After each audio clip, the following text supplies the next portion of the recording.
Hello everyone. This is the first video of a step-by-step training series covering Excel's lookup functions.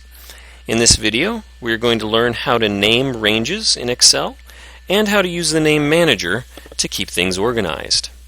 One note, if you want to practice using the same workbook I'm using, I'm going to post a link to it in the video's description. So let's start by defining the range. What is a range?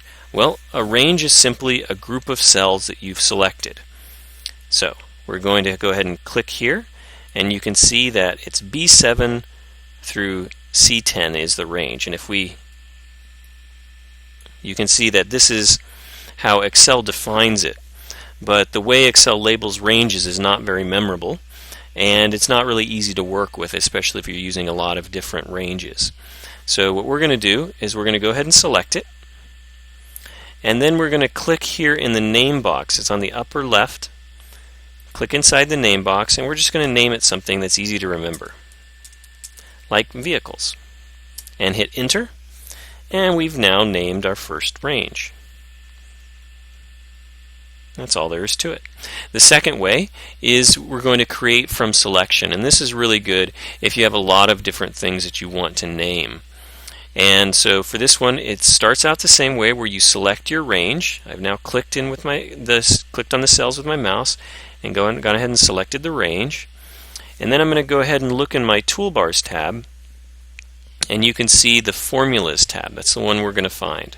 So click Formulas, and underneath Formulas, we look for this Create from Selection button. And you look at it says 4 choices.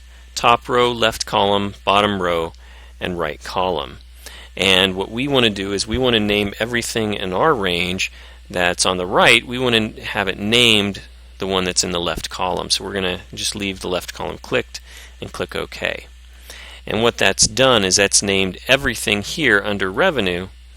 It's given it the name that is under the profit center, so we can actually show you. Equals, let's say I want to just add a couple of them together. Look at, hotel plus, and let's say I'm going to add to the spa, right? So S, P, and then Excel is already helping me out by automatically giving me the choice. So I'm going to hit hotel plus spa, and it's actually given me the number if you add the two revenues together.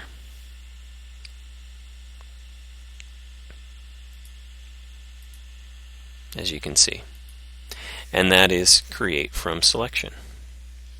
Alright, the third way, finally, is using the name manager. And the name manager we can also find under the Formulas tab. And we click on Name Manager. And this has several different options. And one of them is to create a new name, to edit existing names, or delete names. And this helps you really keep things organized. So what I want to do for this one, let me just move this out of the way a little bit, is I want to name these cookies and product numbers, and shrink that a bit. And prices, I want this to be one range. And so I'm going to go ahead and click New under the Name Manager. And for the name, I want it to be cookies. And for refers to, I'm actually going to select the range, and you can see that it's B25 through D30. And click OK. And now it's entered it into the name manager. You can see cookies is right there. And again, just as an example of how it can keep you organized, is let's say I didn't want vehicles, maybe it was something very similar to another range that I had. I just wanted to edit it or delete it. I can just click on that and get rid of the name, and it's no longer there. And so then I click Close, and I've got rid of the name manager.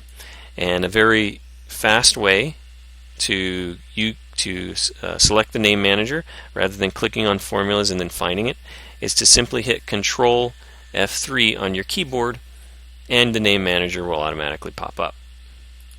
And there you have it. So now you know 3 different ways to name ranges in Excel. And this concludes the video in the Excel Lookup Function series on naming ranges. And if you like the video, please click the like button and subscribe to the channel. And thank you very much, and good luck in learning Excel.